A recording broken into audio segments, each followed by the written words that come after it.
daily personal development podcast that focuses on science-backed, actionable steps towards your best year ever.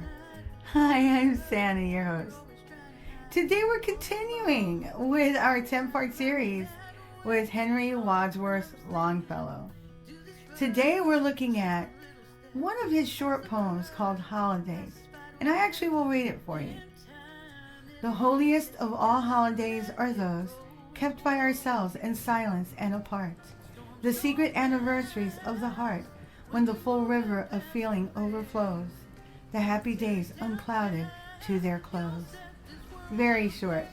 Holidays is one of Longfellow's later poems dating back to 1878 and included in Keramos and other poems. Keramos is an old Greek word that means potter's clay, which ties in well with Longfellow's overall thought on personal development. Personal development is a way of shaping ourselves, which is what the potter does with the clay. He shapes it and he makes it into something of value. By this time, Longfellow had lost 2 wives tragically and was 71 years of age. His legacy was well established as a poet of note and esteemed Smith Professor of Modern Languages at Harvard, a position he left well into his 40s to write poetry full-time. By the way, he was the first to etch out a living as a poet in the United States, believe it or not. In the piece Holidays, Longfellow asserts the importance of making time for ourselves. The holiest of all holidays are those kept by ourselves in silence and apart. To be alone with your thoughts and just think. To think is to use rational judgment. And rational means in accordance to reason or logic. Logic consists of strict principles to prove validity. When you look at some things from this perspective, they just don't add up. That's why it's important to take time for yourself, as Longfellow suggests, to just think without interruptions or outside influences. There are several scientific findings that support Longfellow's recommendation. Alone time for thinking, often referred to as solitude, has been shown to have various benefits. According to research in the Journal of Personality and Social Psychology, alone time can be conducive to creativity. The study by Long and Sebum, 1995, found that solitude allows the mind to wander, which facilitates creative thinking and problem solving. Additionally, a 1982 study further underscores the importance of self-reflection and emotional regulation as requisites for personal development and emotional well-being. Also, research published in the Journal of Environmental Psychology, known as JEP, shows that solitude can reduce stress by offering a break from social pressures and giving us time to relax and decompress.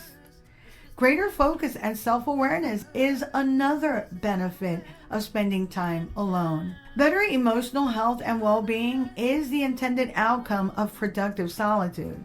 Cezanne, Georgia O'Keeffe, Vincent van Gogh, and many, many other artists found working in solitude liberating and beneficial. Self-awareness is a substantial benefit of solitude and a necessary key to unlock emotional intelligence and overall mental wellness. There are 4 self-awareness archetypes, which are often used to help us better understand our level of self-awareness and the impact that our awareness has on our personal and professional lives. These archetypes are typically categorized based on 2 dimensions: internal self-awareness, which is understanding of oneself, and external self-awareness, understanding of how others perceive us.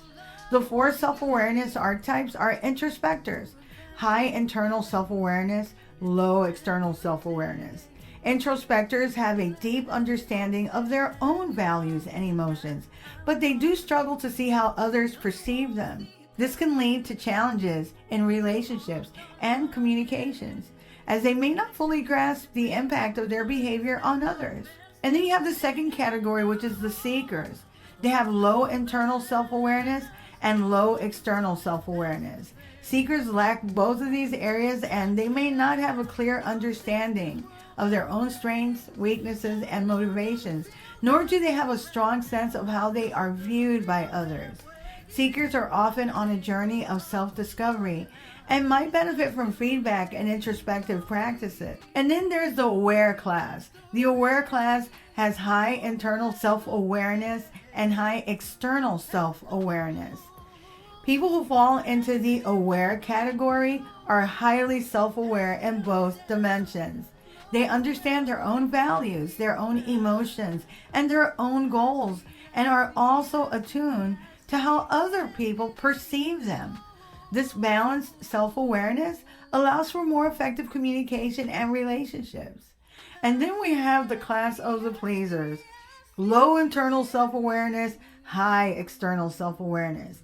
Pleasers have a strong sense of how others see them, but lack a deep understanding of their own internal values, emotions, and goals. Consequently, they may prioritize others' expectations and perceptions over their own needs, leading to potential burnout and dissatisfaction. Balance is key and can be achieved by knowing what areas you need to work on. The alone time that Longfellow suggests in our feature poem, Holidays, can provide the deep reflection that is needed to think through towards a more holistic approach in self-awareness. This framework is widely discussed in literature on psychology and organizational behavior. One prominent source that explores self-awareness in detail, although they don't specifically use these archetypes, is Tasha Eurich's book, Insight, Why We're Not as Self-Aware as We Think, and how seeing ourselves clearly helps us succeed at work and in life. Longfellow encourages us to pause, unwind, and think. In the stanza, he infers thoughts of unclouded happy days. Unclouded denotes clear thinking. But he also states to let our feelings overflow. Giving yourself permission to feel with no consequence, emptying out, is a great idea.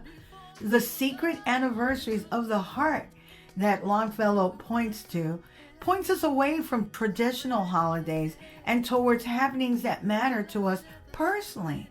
The events can be a cherished memory that you think about that brings a smile to your face, or a time in the future that you are dreaming, planning, and hoping for. Holidays in this poem are just a metaphor for taking time off from everything and everyone. A holiday traditionally is a work-free day where you do whatever you want to do. Longfellow does use it in this context, but with a decided focus on solitude. The health benefits of carving out some time for yourself are undeniable. Some choose to work through those hours of solitude, like the artist that we mentioned, because that's what brings them joy. However, a time to think on the past, present, and future will help you stay grounded, increase your self-awareness, and in turn, help you make better decisions. We should all have a personal holiday junior every day, even if it's just for an hour. Your brain deserves it. If you like what you're hearing, don't forget to leave a review. You can also read a full transcript of this podcast episode and all 217 podcast episodes and counting on my blog, DoThisFirst.life. You can also subscribe to my YouTube channel at Do This First. I'm trying to get to 10,000 and I'm actually stalled.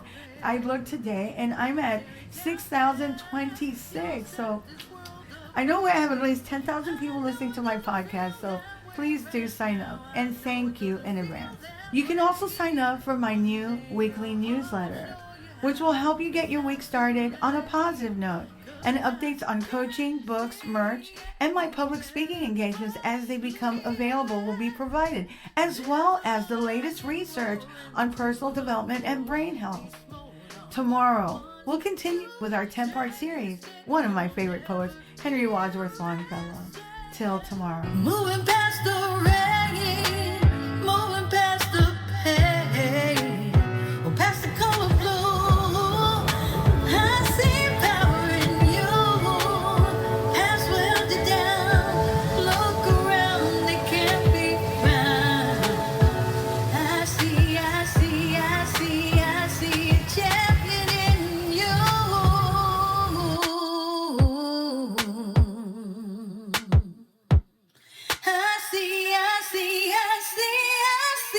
champion in you.